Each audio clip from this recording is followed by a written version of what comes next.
chegou a hora da gente conversar um pouco mais a fundo sobre os conflitos, na parte mais psiquiátrica da coisa, da história das origens emocionais dos sintomas. Quando nós falamos da origem emocional dos sintomas, nós temos alguns bloqueios, nós falamos principalmente de sintomas físicos, né? No curso Origens Profissional, nós falamos sobre as dores no corpo, sobre as dores que possam abranger várias regiões do nosso corpo. Mas hoje em especial o que me pediram dentro ali das aulas, dentro do Instagram, fizeram um pedido especial sobre falar um pouco mais da agressividade. Da onde vem a possibilidade da irritabilidade? Se a gente parar para pensar, todos os comportamentos emocionais, eles vêm num vínculo de tentativa de proteção. Exatamente, desde o contexto de medos, por exemplo, onde nós temos algum medo, alguma insegurança por medo do quê? De reviver uma história. Se eu nunca vivi algo, eu não tenho por que ter medo. Então, tu acha que uma criança tem medo de água, de uma piscina? Se ela nunca viveu nada na piscina, ela vai lá e se joga lá dentro da piscina. Uma pessoa tem medo de altura, se ela nunca passou por nada de altura, geralmente ela não vai ter uma insegurança. Mas algumas coisas, às vezes, acabam ficando impregnadas dentro do nosso subconsciente de perigos anteriores que fazem com que eu evite reviver aquela história. E para isso, às vezes, o medo é uma dessas fontes. É uma dessas fontes de alerta que faz com que eu me previna de não sofrer novamente ou não cair numa cilada novamente. A ansiedade da mesma forma, às vezes traz inseguranças, às vezes traz intenções para um sofrer por antecipação, um alerta, uma sensação de ter que dar resultado o mais rápido possível, porque anteriormente talvez eu não consegui, eu não fui eficiente. Mas na aula de hoje nós vamos falar principalmente da agressividade, da irritabilidade e aonde que pode estar a fonte disso dos nossos pacientes. Como que a gente pode ter um paciente que é irritado, que ele é agressivo, que ele altera a voz, ou que ele realmente quebra coisas em algum momento? E quais seriam as possibilidades que poderíamos olhar para esse contexto específico? Se a gente for ver, nem todo mundo vai ser irritado todo o tempo. Às vezes eu oscilo esse contexto, às vezes eu estou mais irritado, eu estou menos irritado, eu estou mais agitado, eu estou mais irritado, às vezes eu estou feliz, às vezes eu estou irritado, e tenho um irritado que é de explosivo, de confrontar, de alterar a voz, de expressar aquela raiva, e tenho um irritado de introspectivo, que se fecha, que fica remoendo aquela situação, ou se autoculpabilizando por alguma situação que aconteceu. Então existem várias fontes de percepção perante o contexto da irritabilidade. Mas antes de qualquer coisa, nós precisamos entender que dentro do contexto da origem emocional, sintoma das leis biológicas, sempre para uma pessoa entrar num campo emocional, ela precisou previamente ter conflitos físicos. Não necessariamente ela vai desenvolver uma grande doença, uma alteração física para ela, mas temos que ter uma fragilidade em alguns tecidos específicos. E esses tecidos específicos é que nos dão a orientação para entender qual foi o tipo de conflito que aquele paciente especificamente viveu e trouxe uma percepção de agressividade ou trouxe uma percepção de irritabilidade em um determinado momento. Então esses focos a gente entende como, através dos estudos do Dr. Hammer, sempre que há um conflito emocional, há um conflito sendo gravado no contexto de afeta o psique, que é a emoção vivida naquele momento, ao mesmo tempo há uma alteração num órgão específico, ao mesmo tempo no cérebro. Sempre há uma região no cérebro que é um centro de controle de cada um dos órgãos do corpo. Dependendo da evolução, da filogênese, ali na evolução das espécies, no contexto embriológico, cada tecido embriológico, seja de endoderma, mesoderma ou ectodérmico, ele tem um centro de controle em uma região específica do cérebro. Quando nós falamos de tecido endodérmico, nós temos uma região relacionada ao tronco cerebral, onde há os centros de controle relacionados a cada um dos órgãos derivados do endoderma. Quando falamos do mesoderma antigo, no cerebelo há os centros de controle relacionados a cada um dos órgãos relacionados ao contexto de proteção. Quando falamos dos mesoderma novo, nós estamos tocando no assunto de regiões no cérebro relacionado à substância branca que estão nos centros de controle relacionado a cada um dos tecidos relacionados à mobilidade, ou seja, músculo esquelético. Existem alguns órgãos como ovário, testículo, rim, que estão também na parte da substância branca. Mas quando nós falamos em territorialidade, quando falamos no contexto de relacionamentos, aí nós temos uma base um pouco no córtex cerebral. O córtex cerebral é a parte ou a região mais evoluída no contexto da filogênese. Quando os animais começam a ter um córtex cerebral, eles começam a conviver em grupo, em território, em clã. E esse grupo andando junto e em busca de uma harmonia, em busca de um vínculo em comum, eles trazem uma percepção que eles têm que agora funcionar em relação aos outros, funcionar em conjunção aos outros. E aí entra então esse córtex cerebral, que é o centro, ali onde tem todos os centros de controle relacionados às zonas territoriais, as zonas onde que eu tenho que saber lidar um pouco mais com o ambiente territorial, de um equilíbrio territorial, um equilíbrio dentro do meu clã. O que seria um território? Um território, principalmente, quando nós falamos de um terreno mais próximo, é a minha casa, a minha família, os meus filhos, minha esposa, meu esposo, com relação ao meu relacionamento proximal, meus pais, tudo aquilo que é mais próximo de mim, meus irmãos, é meu território mais próximo. O território mais alargado seria um território mais no contexto de trabalho. Então eu vou buscar o meu trabalho, eu vou buscar o dinheiro nesse trabalho, então eu tenho que adquirir um território profissional para que eu possa então enfim buscar o meu dinheiro, o meu financeiro, buscar uma fonte para que eu possa estabelecer um equilíbrio e um sustento para o meu território. Antigamente, lá na época das cavernas, ou nem tão antigamente assim, quando às vezes os nossos antepassados vieram para o Brasil, eles tinham que ir caçar, eles tinham que pescar para adquirir alimento para o território, para alimentar os meus. Então todo esse contexto territorial de sustentar, de se relacionar em grupo, é um contexto de alteração com relação ao neocórtex. Então essa região é responsável por esse estado de equilíbrio no relacionamento em grupo. E essas regiões, elas desencadeiam uma fragilidade específica em órgãos específicos, relacionado principalmente no contexto de relacionamento com outras pessoas. O que seria isso? Vamos dar uma desenhada aqui.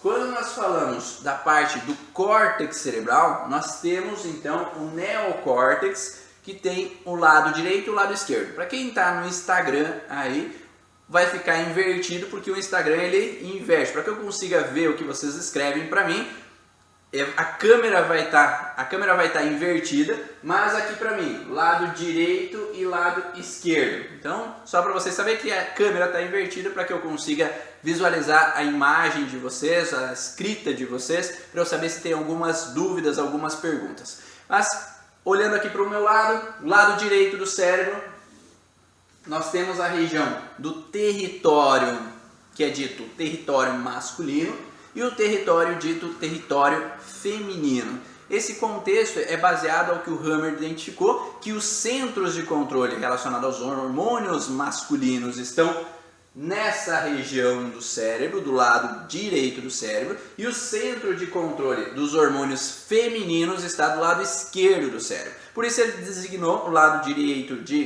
território masculino, o lado esquerdo de território feminino.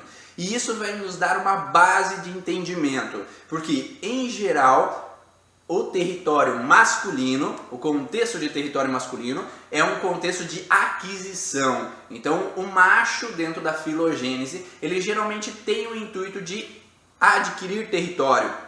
Eu vou tomar o meu espaço, ou eu vou confrontar se um outro animal está invadindo o meu território, invadindo o meu espaço. Então eu tenho que dominar esse espaço. E aí nós viemos de um contexto da parte anteroposterior do neocórtex, no contexto do lado direito. de que eu tenho os dentes, que é uma relação de dissuadir. Então, um animal, quando vê uma ameaça, o que ele faz? Ele mostra os dentes inicialmente, posteriormente ele vai dissuadir, ele altera a voz, ou ele late, ou ele ruge, dependendo do animal. Então eu vou dissuadir aquele outro animal que está prestes a invadir meu território. Depois eu entro numa relação de alerta porque algum animal invadiu meu território, eu tenho perigo de perder a minha posse. Posteriormente eu venho ter uma raiva interna para adquirir de volta o meu território. E esse adquirir de volta o território já é para vocês entenderem um pouquinho o contexto de uma raiva interna que surge com essa gana. Então, sempre para que a gente tenha um projeto, tem metas, tem objetivos na nossa vida, nós temos uma gana interna, que é uma raiva interna que nos dá energia para restabelecer o meu território, restabelecer o que é meu, tomar de volta aquilo que eu perdi ou que eu tenho medo de não conseguir conquistar. Então essa raiva interna não é de todo ruim, ela é necessária em alguns momentos para que eu consiga persistindo a viver, persistindo a ter motivação de vida. Então é necessário esse contexto. E depois, quando eu tenho essa raiva, eu reconquisto o meu território e agora, biologicamente, os animais vão urinar para demarcar o território. Eu vou mostrar ali o odor naquela região para dizer, aqui é meu e ninguém tasca. Aqui é meu e ninguém vai invadir esse espaço. Então, para mostrar para os outros animais que estão à minha volta que aqui tem dono. E essa demarcação de território vem com o contexto da bexiga na região posterior do neocórtex. Agora, no território feminino, nós temos o mesmo contexto. Quando há uma invasão de território, é um pouquinho diferente. O animal macho, ele geralmente vai ter a tendência de atacar, de confrontar, de dar reação a uma situação. Então eu vou dissuadir. O animal fêmea geralmente vai mostrar os dentes quando vem uma ameaça chegando próximo a ela, mas ela vai entender com uma sensação que uma ameaça ronda, então ela tem que estar num alerta, tem que estar mais no instinto de proteção. É como se eu quero proteger os meus, eu quero cuidar dos meus, e aí eu entro numa relação que, para proteger os meus, às vezes é melhor fugir do que os meus sofram um perigo, que os meus passem por um grande problema. E nesse contexto acaba trazendo uma necessidade de evitar combate.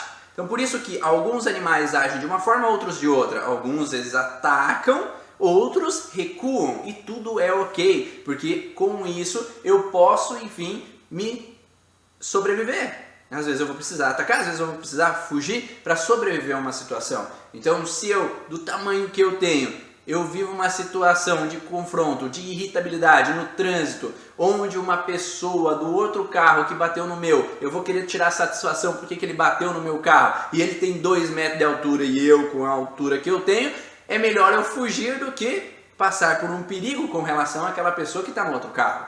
Então nem sempre vale a pena eu atacar, confrontar, não me defender. Às vezes é melhor recuar. E o outro contexto, do lado feminino, então, é um contexto de que eu espero que me deem o meu espaço e me encontre a minha identidade, encontre o meu lugar, me deem o meu espaço, minha identidade, quem sou eu dentro desse território.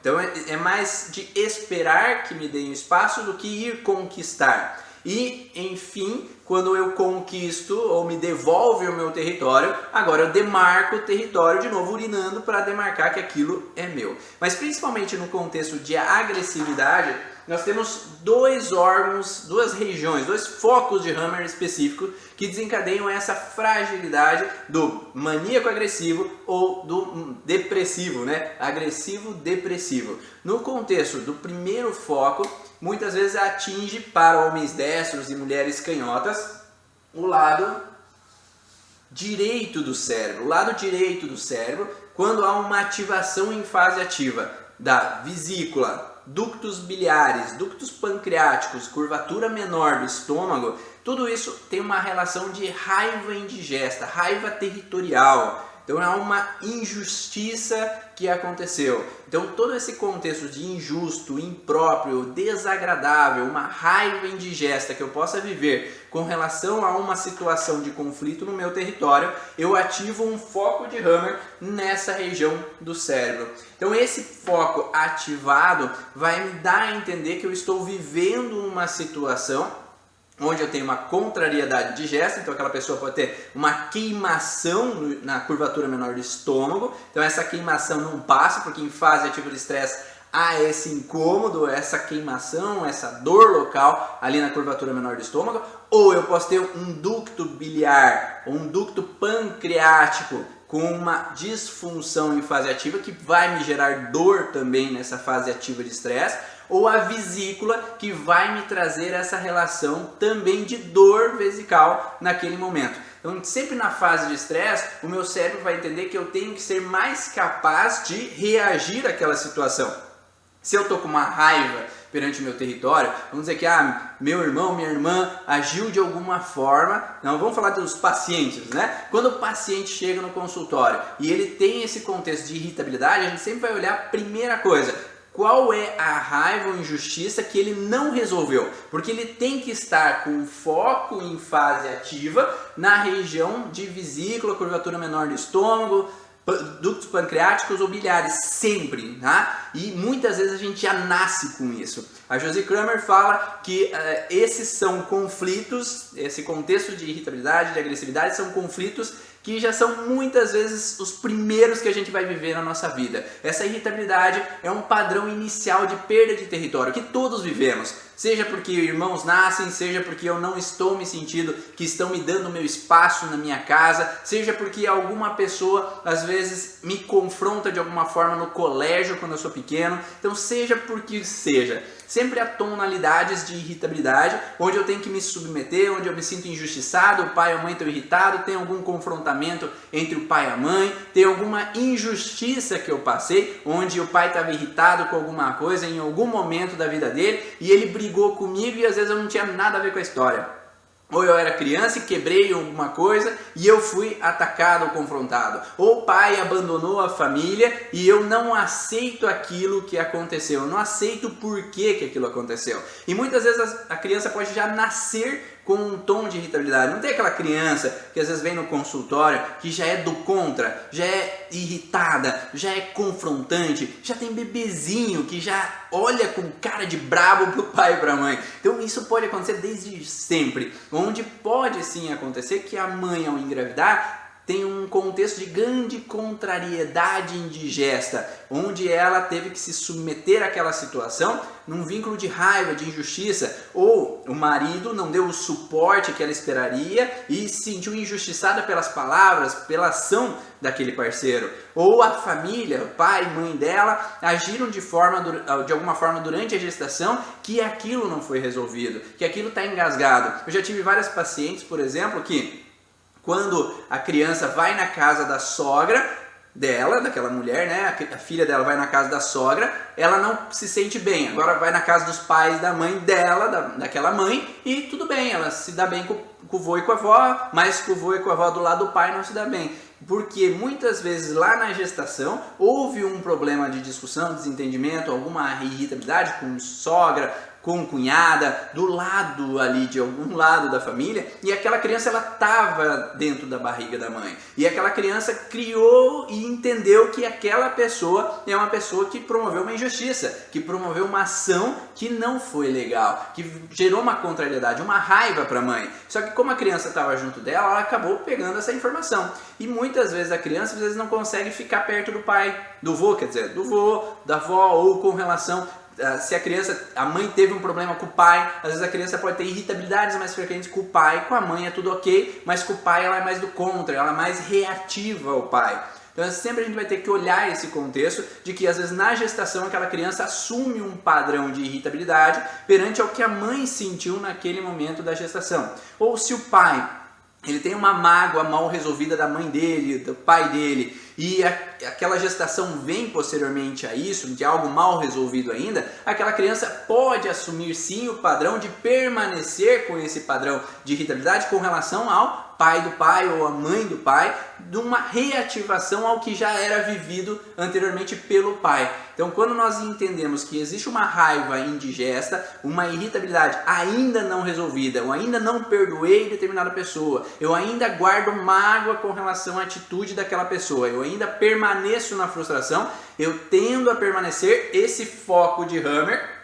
com círculos concêntricos, que dá a entender que ele está em fase ativa de estresse, ou seja, estou ainda vivendo aquele estresse, ele está permanente. Então ele continua ativo. Então se eu tenho só esse foco, às vezes eu posso não ter tanto uma raiva, uma irritabilidade, mas eu vou ter vesícula, vou ter a curvatura menor do estômago com alteração. Mas olha como o corpo é sábio. Para evitar agora que eu aumente o padrão conflitivo dessa região, então vamos dizer, eu vivi um conflito com relação ao meu pai, que ele agiu de alguma forma injusta quando eu tinha 3 anos de idade, eu não aceitei, eu fiquei com uma raiva, uma contrariedade indigesta com relação à atitude dele naquele momento e não aceitei, então eu permaneço em conflito, eu permaneço em fase ativa. Mas para evitar que aumente mais ainda aquele sintoma, aquele conflito, aquela alteração e desencadeie um sintoma tão intenso, tão grave para aquele órgão, para aquele tecido, então vamos dizer que eu tenho uma fragilidade em vesícula. Para evitar que a vesícula se torne tão alterada que possa chegar a um problema de saúde para aquela pessoa, eu mudo o lado cerebral de funcionamento. Eu começo a agir de uma forma diferente do que hoje.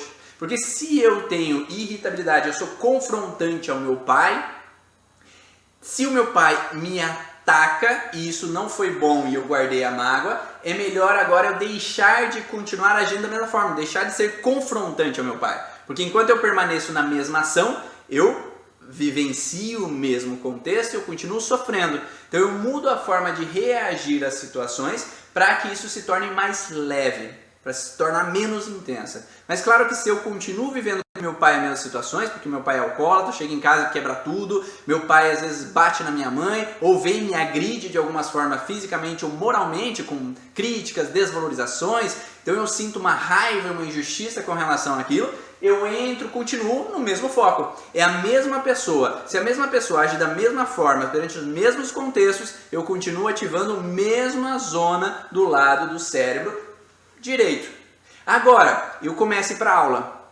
E agora a professora age de alguma forma que eu vejo com injustiça, eu fico contrariado, ou eu tenho um colega no colégio que me morde, que às vezes acaba me agredindo, que me faz mal de alguma forma. Aí, lembra que eu falei que muda o lado cerebral de funcionamento? Então, quando eu estava no foco do lado direito, agora trava o lado cerebral direito do cérebro e eu começo a funcionar do lado esquerdo. E agora, no mesmo contexto de situação conflitiva, eu começo no colégio a ter uma disfunção agora do lado oposto do cérebro, que é agora no lado relacionado ao reto do intestino. Então eu tenho uma sensação de raiva do lado direito do cérebro, uma contrariedade indigesta, e agora eu tenho meu território do colégio, mas agora não me dão meu espaço, a professora não me dá um espaço, meu colega não me dá um espaço, eu não tenho meu espaço territorial. Então nesse momento eu tenho um conflito ativo dos dois lados, eu tenho a mágoa do pai que está constante e o ambiente de colégio que eu não me sinto à vontade de forma alguma. Esses conflitos, eles geram um contexto hierárquico, né? Que eu tenho que, às vezes, me submeter a alguém superior. Então, a Josi fala bastante do conflito de hierarquia, onde no contexto da hierarquia, eu tenho que, muitas vezes, me submeter a pessoas que são maiores, ou pessoas que são mais agressivas, ou pessoas que acabam agindo de uma forma que eu não gosto, para evitar que eu passe por um grande transtorno, passe por algum grande problema. Então, para evitar que haja um sintoma físico tão grande na vesícula, na curvatura menor do estômago, causando às vezes uma úlcera tão grave que pode me desencadear um sintoma, eu entro numa fase ativa bilateral do cérebro, que agora eu deixo de ter um sintoma físico para ter um sintoma emocional. Então é nesse momento que a pessoa deixa de ter hemorroida, por exemplo, ou deixa de ter alterações intestinais de urgência e deixa de ter uma relação de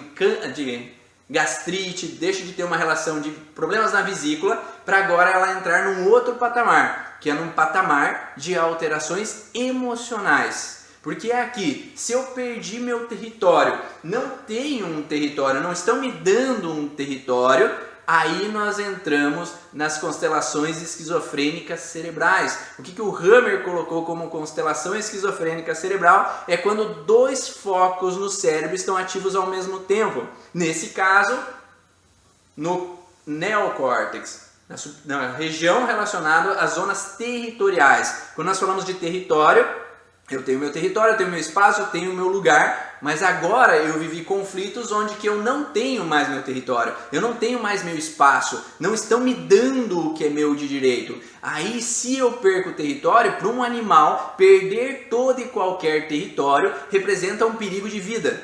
Por quê? Se eu me excluem de um grupo, por exemplo, uma matilha de lobos, me expulsam daquela matilha de lobos, eu sou um lobo sozinho, eu estou agora suscetível, porque outros animais podem me atacar, outros animais podem me ameaçar e causar problema à minha integridade. Então, se eu me sinto sem identidade, porque eu não tenho território, e num contexto de injustiça por aquela situação que aconteceu, agora eu tenho que me tornar alguém mais agressivo para que eu possa me defender. Entende que uma pessoa que é agressiva, ela só é agressiva por medo, né? Porque se um leão, ele tá nem aí com quem tá passando em volta dele, ele não precisa rugir. Se um cachorro não tá nem aí por quem tá em volta dele, ele não precisa latir. Um animal late, ou um animal ruge, ou relincha, sei lá, age da forma que age, altera o tom de voz, briga, é porque tem medo.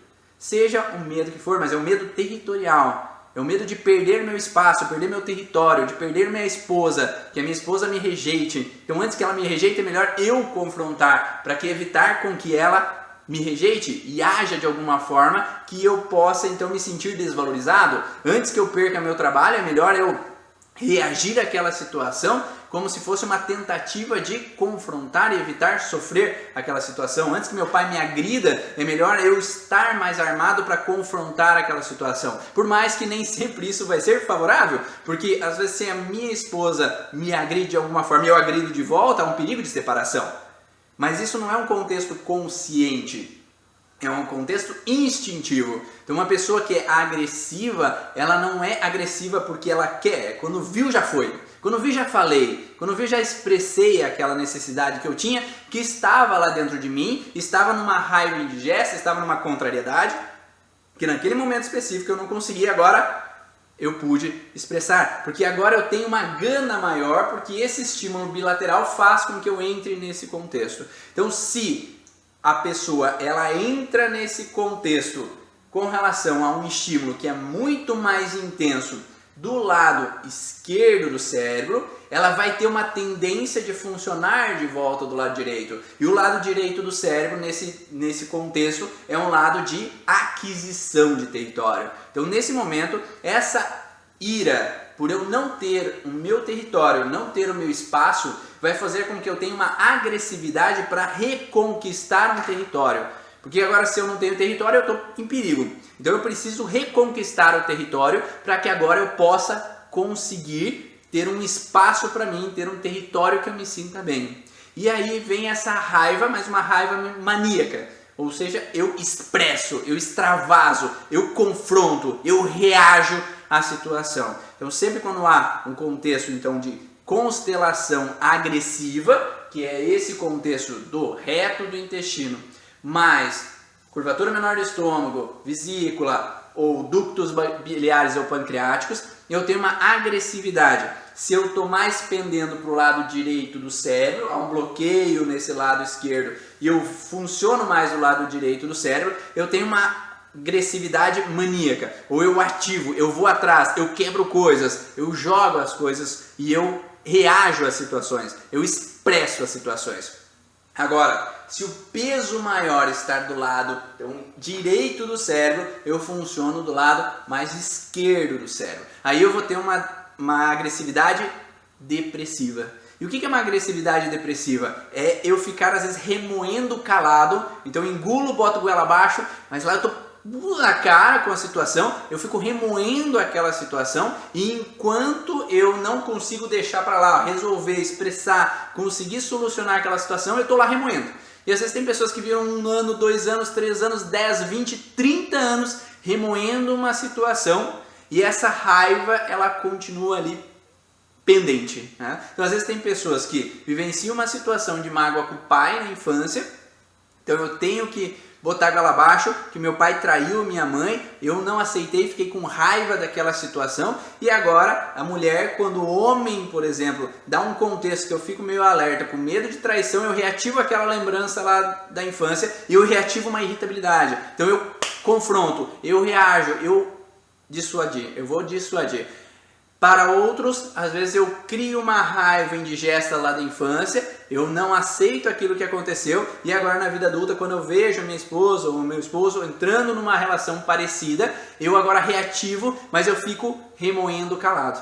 Então eu fico com aquela raiva contida dentro de mim e eu fico remoendo e agora me dilacerando por dentro. Então às vezes eu vou para o meu canto e eu fico engasgado, Então tudo que não é bem resolvido no passado, ele pode ser reacendido em algum momento de nossa vida. Por isso que sempre um paciente que vem com agressividade, a gente tem que olhar todos os possíveis conflitos relacionados a perda de identidade, quem sou eu, qual é o meu lugar, não estão me dando o meu espaço, eu perdi uma namorada, eu perdi meus pais, eu não tenho meu espaço em casa, meus pais dão prioridade para o irmão mais velho e mais novo do que para mim, eu me sinto às vezes excluído de grupos do colégio, eu não tenho minha identidade dentro do colégio.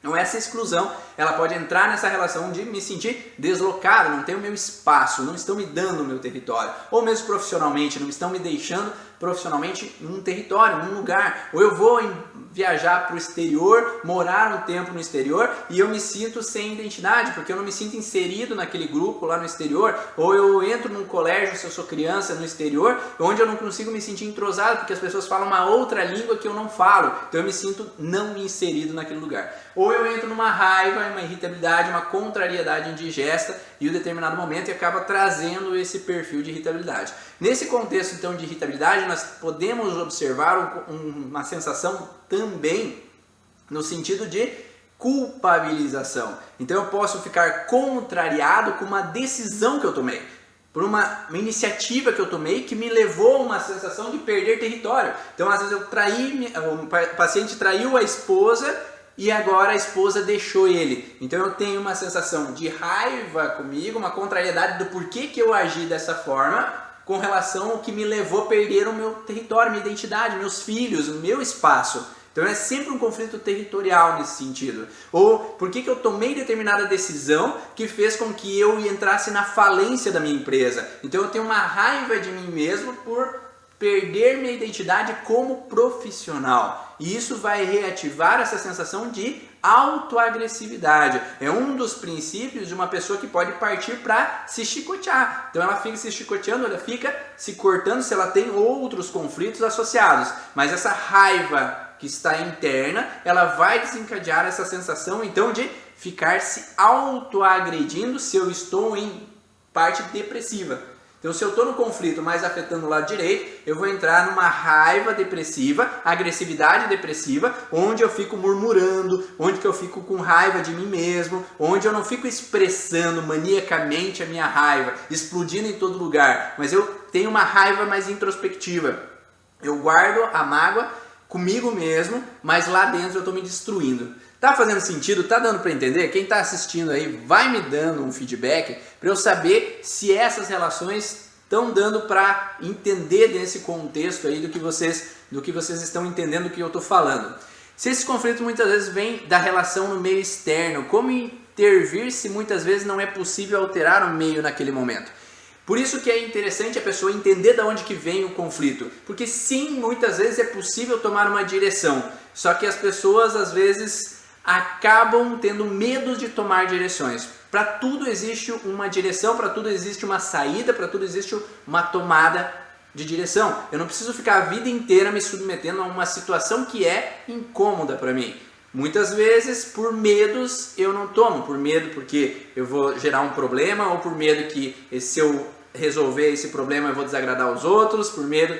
Se fosse o Hammer, ele ia mandar chutar o balde de tudo que possa me fazer entrar nessa irritabilidade, né? Mas hoje a gente precisa trabalhar, hoje a gente precisa ficar no meio social, a gente precisa estar num conflito, num contexto de harmonia no território. Sim, muitas vezes não é possível, mas se a gente conseguir entender o que nos faz mal, a gente pode olhar com outros olhos, a gente pode agora, a partir de agora, eu lidar de uma forma diferente e saber que aquela pessoa que é irritada, que age de algumas formas que eu não gosto, às vezes é porque ela é irritada, mas é quando eu tenho uma fragilidade em mim, eu pego aquilo para mim. Eu falo sempre no curso que você pode às vezes passar por uma situação evitando um conflito, não necessariamente atacando, não fugindo, mas esquivando. Então se alguém joga batata quente para você, só depende de você pegar ela.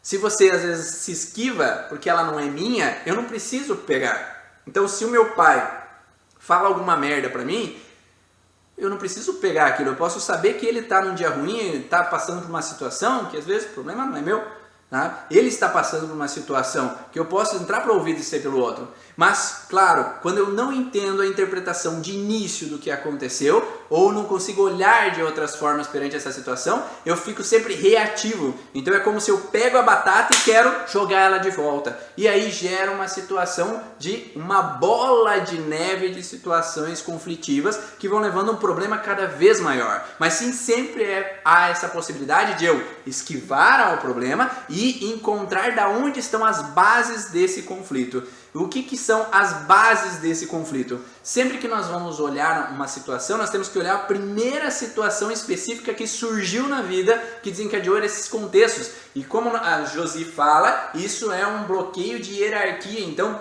todos nós temos. Todos nós oscilamos de uma irritabilidade para tristeza, de uma irritabilidade para euforia. Todos oscilamos nesse contexto porque todos somos bipolares, todos alteramos o humor em uma hora e outra, e durante uma semana a gente altera o humor, durante um mês a gente altera o humor, só vai depender do que vai reativar um padrão na irritabilidade ou que vai reativar o padrão no contexto depressivo.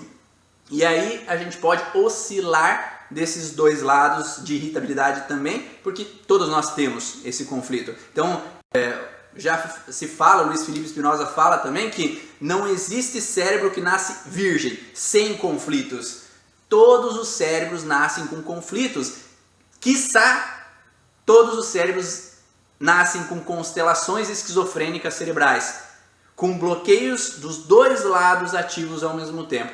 E esses bloqueios, se a gente entende quais são os órgãos, é possível diminuir o limiar dessa fragilidade. Então uma pessoa que é extremamente reativa, confrontante às situações, se nós entendemos quais são os conflitos que geraram essas raivas, nós podemos auxiliá-lo a sair daquela raiva. Como é que eu posso resolver aquela situação que o meu pai agiu comigo na minha infância? Ah não, mas hoje eu entendo que o meu pai, quando eu era criança, ele foi criado daquela forma, ele passou por estresse no trabalho, que às vezes fazia com que ele ficasse irritado, ele tinha preocupações com nós, então fazia com que ele agisse de uma maneira mais impulsiva. A minha mãe brigava com a gente porque ela tinha medo que nós fizéssemos alguma coisa que poderíamos nós sofrer, só que aquilo para aquela criança ela não entendia. Hoje como adulto eu entendo, mas aquela criança talvez não entendia. E a partir do momento que aquela criança não entendia, ela deixava marcado esse padrão conflitivo dentro dela, onde ela se sentiu injustiçada pela mãe, ela se sentiu injustiçada pelo pai, ou sentia que o pai se afastava, ele não dava o espaço para ele, não dava identidade para ele. Então criava nessa criança uma informação descoerente com o que realmente estava sendo vivido naquele momento. E hoje, como adulto, eu posso interpretar de outra forma. Eu posso sim deixar esse passado para trás. E quando eu deixo esse passado para trás, agora eu posso ter uma vida um pouco melhor. E claro que assim, nem estou dizendo que é fácil perdoar, é fácil esquecer o que passou. Não, de forma alguma. Para algumas pessoas é bem terrível conseguir deixar o passado para trás. Mas o perdoar não significa que eu preciso esquecer o que aquela pessoa me fez. Mas o perdoar significa que eu não preciso carregar aquela mágoa, aquela frustração, aquele incômodo que eu trouxe a vida inteira. Então depende de você querer ou não carregar todas essas bolsas, todas essas malas de peso, de frustrações, que só depende de você deixar para lá. Porque se aquilo um dia foi importante para aquela pessoa ficar com aquela raiva naquele momento, talvez hoje não seja mais importante. Talvez hoje eu possa lidar de uma forma diferente. Talvez eu possa reagir de uma forma melhor. Talvez eu possa ser um pai melhor, graças àquilo que eu aprendi com meu pai, ou que eu não aprendi, que tem que ser o oposto do meu pai. Mas de qualquer forma ele me ensinou de alguma forma. Então cada um fez o melhor que podia devido às histórias que trouxe. E aí a gente pode pensar também no contexto que todos nós somos algo devido a uma descendência. Então, o que é uma descendência? É aqueles que vêm depois e aqueles que vêm ascendente vêm antes da gente. Então, quando nós vivemos uma situação, nós trazemos nossos pais que também viveram questões na vida deles. Que talvez meu pai é do jeito que é porque ele também sofreu, porque meu avô e minha avó também trouxeram as fragilidades deles. E cada um viveu coisas, e talvez antigamente mais ainda, porque antigamente os pais talvez passavam por grandes dificuldades, os pais tinham vários filhos e não cuidavam totalmente, ou os irmãos mais velhos cuidavam mais novos, e às vezes cuidavam talvez batendo, cuidavam brigando, ou eles se sentiam sem a minha identidade, que é quem é meu pai, quem é minha mãe, ou crianças que saíam cedo de casa, porque elas precisavam estudar. Então sempre num contexto de me sentir sem território, me sentir sem identidade. Então essas perdas de território cedo largam um contexto de problema de hierarquia. Eu não tenho minha hierarquia, eu não tenho meu lugar aqui nesse meu território. E aí já desde criança eu posso entrar numa fragilidade, mas devido a que às vezes o pai ou a mãe agiram sem querer comigo. Às vezes minha mãe tinha tanto senso de proteção que ela me sufocava. Ela tinha uma proteção sufocante que acabava me sentindo irritado, incomodado, porque, tá mãe, chega, não enche a paciência, mas talvez a gente não olhava lá naquele passado que a minha avó teve uma grande perda de filhos, que a minha mãe trouxe essa responsabilidade de proteger os filhos para não sofrer como minha avó. E a partir do momento que eu entendo do porquê que minha mãe age da forma com que age, super protetora, sufocante, não deixando eu sair para balada, não deixando eu dormir na casa dos meus amigos, ficando sempre me cuidando exageradamente, eu entendo que aquilo eu posso deixar para o passado. Que ela fez o melhor que ela podia devido aos medos dela, devido às fragilidades dela, devido à insegurança que ela tinha. Faz sentido isso para vocês? Então, cada um dos pacientes que entra, a gente tem que entender aquilo que foi vivido na história dele, que é esse contexto de hierarquia, com essa injustiça, com essa crise de identidade que ele trouxe na história dele, mas também o que veio da história familiar. Quais foram as injustiças, quais foram as raivas que vieram na história familiar, que fazem com que hoje ele precise agir da forma com que ele age. Porque o meu avô viveu uma falência, alguém puxou o tapete dele, tomou o dinheiro dele, então eu tenho que ficar armado, irritado, armado com todo sócio, com toda pessoa que chega ali, para que eu não perca o meu dinheiro como meu pai. Então é uma proteção para evitar que eu sofra como os meus ancestrais. Vamos dizer agora, vamos lá, vamos pegar ali a doutora Mariana. Bárbara, os animais da mesma forma, né? Quando um cachorro ele é tirado da família, ele perdeu a identidade dele. A minha identidade é a minha família, a minha história, o meu lugar. Então me tiraram da minha mãe, tiraram do seio da mãe. Então eu perco minha identidade, eu não tenho meu território. Agora eu vou para uma casa onde tem uma criança que me abraça, que me agarra, ou que me empurra, ou que me derruba, ou que me faz algum mal de alguma forma. Eu tinha um amigo que certa vez a mãe dele sempre contava que eles tiveram que dar uma vacina antirrábica para o cachorro, porque ele sempre ficava mordendo o cachorro. Então, na verdade, aquela criança que morde o cachorro, ela também está numa disputa territorial. Aquele cachorro, ele está invadindo o território dela, e aquela criança está invadindo o território do cachorro. Então, o cachorro, quando perde a identidade, ele tem uma raiva. Vamos dizer que o cachorro era o primeiro que chegou na casa da família. Ele é o primeiro filho daquela mãe, daquele pai.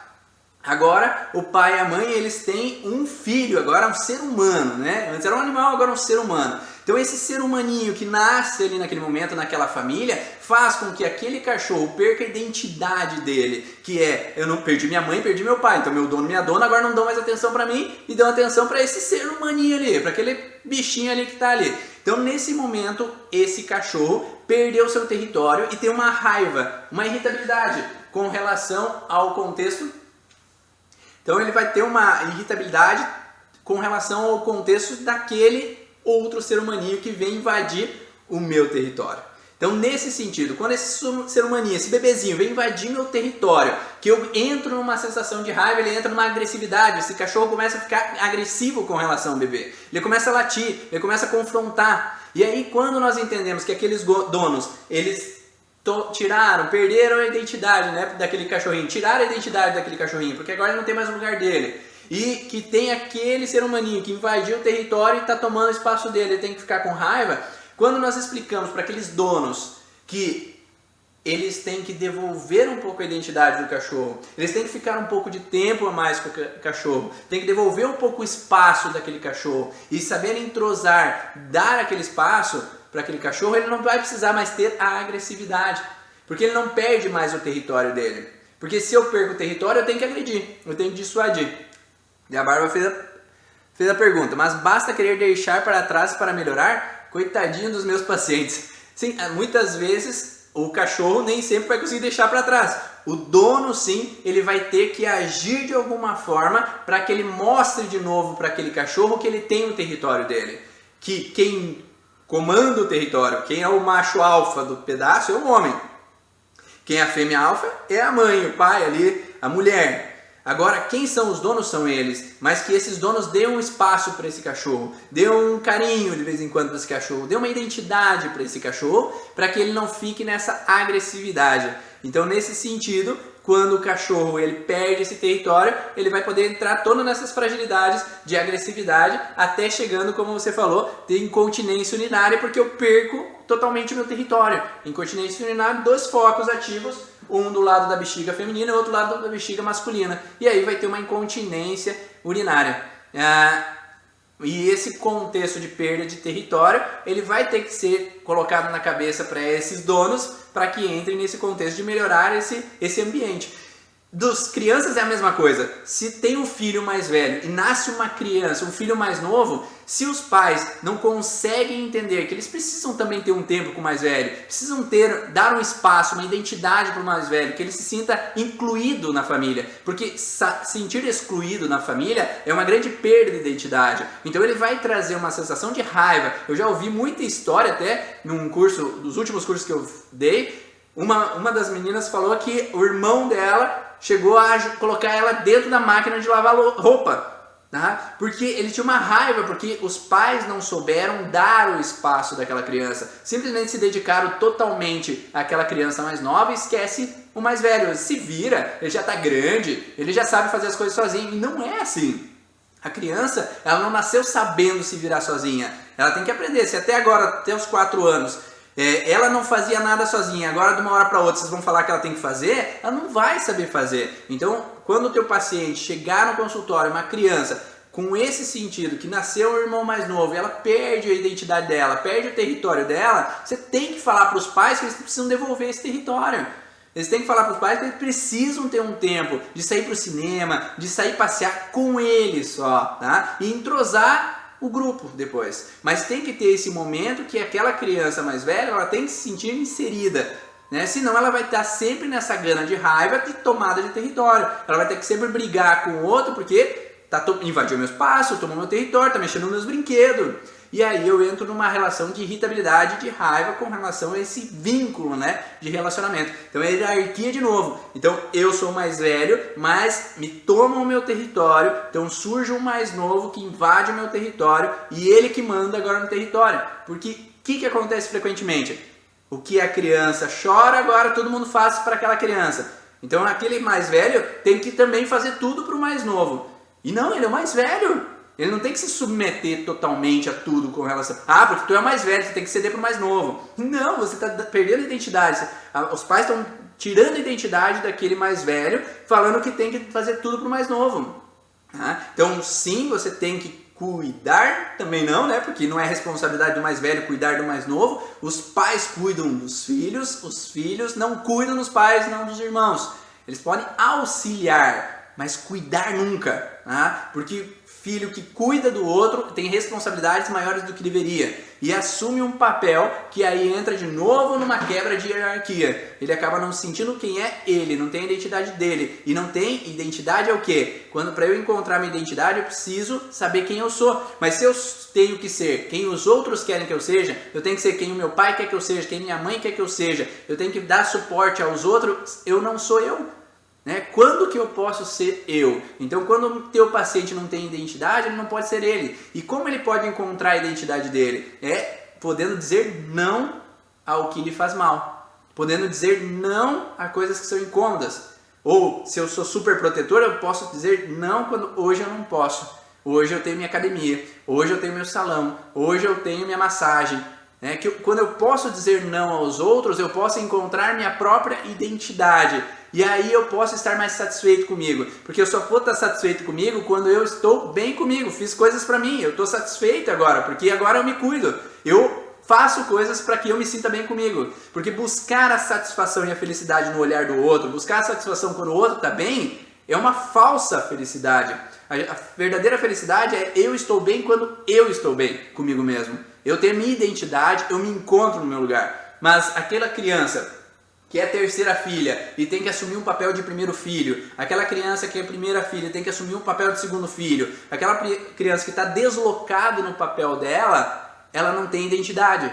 E o adulto que está deslocado no papel dele não tem identidade. E quando eu não tenho a minha identidade, eu não estou pleno comigo mesmo. Então por isso que é extremamente importante mostrar para o teu paciente ele encontrar a sua própria identidade, o que faz bem para ele, o que dá prazer. Porque saber o que faz bem para os outros, o que agrada os outros, provavelmente todo mundo sabe. Mas às vezes olhar para si, o que faz bem para si mesmo, os pacientes têm dificuldade em olhar para eles mesmos. E tem muitos pacientes que chegam no consultório e a gente pergunta: o que aconteceu? Tu tá sentindo alguma coisa?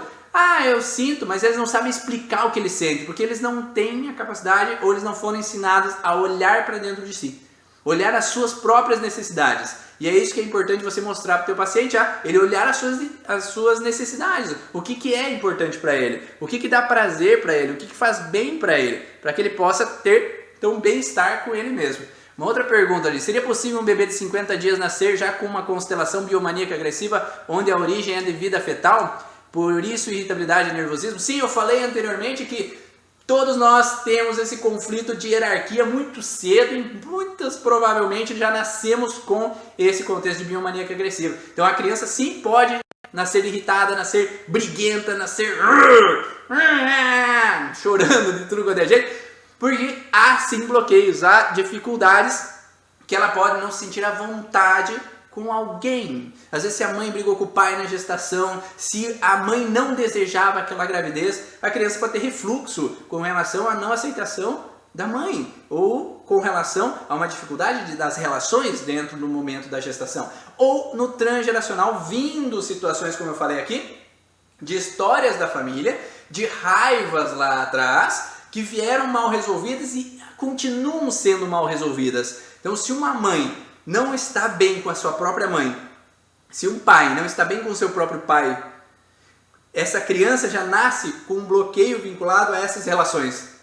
Esse vínculo de pais não está bem resolvido na história da família. Então esse vínculo de pais que são ausentes, que geram injustiças, que são agressivos, essa criança já nasce com esse perfil de dificuldades. E ela pode ter sim um bloqueio com relação à relação com o pai ou com a mãe. Uma pessoa tem a chance de dizer não, agora um cão acaba tendo muitos conflitos porque o dono simplesmente quer porque quer que ele seja perfeito. É isso mesmo, Bárbara. O cão não pode. Na natureza, eles podem, né? Então, se fosse selvagem, se fosse um lobo, ele faz o que ele quer, né? A lei da natureza é o alfa domina e os outros se submetem. E é isso, né? Só que, o que acontece? Quando nós olhamos lá dentro do território de casa, quem que está assumindo o papel do lobo alfa? Quem está assumindo o papel do cachorro alfa da família? Né? Será que numa matilha de cachorros, né? Será que aquele dono assume o papel de autoridade? Será que aquela dona assume o papel de autoridade também? E aquele cachorro pode se sentir seguro com aquele territorialidade? Ou aquele território está totalmente bagunçado, não tem quem manda. É como criança, né? Eu falo que é sempre igual. Mexer com animal, mexer com criança é o mesmo padrão. A criança, ela analisa a expressão corporal. Se o pai e a mãe estão tudo contrariado, ninguém manda naquela casa, porque o pai briga com a mãe briga com o pai e ninguém decide quem manda no território, ninguém decide ou está em conjunto para seguir um bem comum, né? Então o pai diz uma coisa, a mãe diz outra. Então vai lá pedir pro teu pai, não, pede pra tua mãe, sabe? Não tem ninguém que entra num contexto assim de falarem a mesma língua. Como é que uma criança vai poder se sentir segura se o pai e a mãe não estão dando segurança para ela? Então, dentro do contexto, muitas vezes de criança, a gente tem que olhar esse contexto dos pais. O ambiente molda a criança, o ambiente molda o animal. Se aquele ambiente está bem, está tranquilo, está tudo ok. Se o ambiente está hostil, tem a desarmonia, por mais que seja, como eu falo, a Guerra Fria. O pai e a mãe estão emburrados, cada um no seu canto, e aí cada um está quieto, mas a criança sabe que o clima não está legal. Isso daí é todo um contexto de que a gente pode observar no sentido de que o que está acontecendo faz um papel de que possa desencadear uma alteração para essa criança. Então, quando nós conseguimos entender isso, o resultado é rápido. Tá? Quando conseguimos demonstrar para o pai, demonstrar para a mãe, conseguimos corrigir esses padrões do que está acontecendo no ambiente, é batata. O resultado é eficiente, a criança não tem mais por que ter irritabilidade, porque ela está irritada porque algum conflito está dentro desse ambiente territorial que não está em harmonia. E um ponto a mais, quando nós temos conflito de reto do intestino, mais conflito de vesícula, mais brônquios, aí nós temos o contexto de dissuadir. Brônquio serve para eu alterar a voz, solto o ar do pulmão para falar, confrontar. Então, os brônquios, eles vão jogar o ar para fora. Então, quando eu tenho uma relação de brônquios, eu tenho uma relação de alteração de voz. Então, biomaníaco agressivo com alteração de voz. Então, essa conjunção de fatores geram aquele agressivo que altera o tom de voz, que dissuade, que confronta, que reage às situações. Ficou claro essas informações? Estamos chegando aí 1 hora de live. Nossa, eu achei que não ia falar tanta coisa aqui, mas eu espero que todos esses detalhes tenham ajudado a você compreender o que é o contexto, agressividade, a constelação agressiva, para que você possa compreender melhor essa relação dos teus pacientes quando eles chegam no consultório, para você trabalhar esses conflitos de irritabilidade, de raiva, de injustiça e os conflitos relacionados à crise de identidade. Para quem já fez o curso das leis biológicas, já fez o curso da origem emocional, o curso profissional, quem quiser saber mais sobre as constelações esquizofrênicas cerebrais, nós vamos passar dentro do curso Origens Avançados em BH e em São Paulo sobre cada uma das constelações, sobre a bipolaridade, agressividade mais a fundo, o contexto de mitomania, megalomania, todo o contexto de desorientação, crises de ausência, todo o contexto emocional. Vamos estar lá março agora dia 25 de março em BH, então manda mensagem para mim se você tiver interesse de participar. Então nós abrimos as vagas para todas as pessoas que fizeram já um curso sobre as leis biológicas, então não é só para quem fez o curso Origem Profissional, mas quem já fez outros cursos pode ir lá também em BH ou em São Paulo em julho, que eu vou falar sobre esses contextos e olhar sobre o transgeracional, para você também entender o que vem na história da família que pode causar um bloqueio então para os seus pacientes. Quais os possíveis problemas com pessoas que possam por conflitos de aproximadamente 8 anos em proteção de seu território?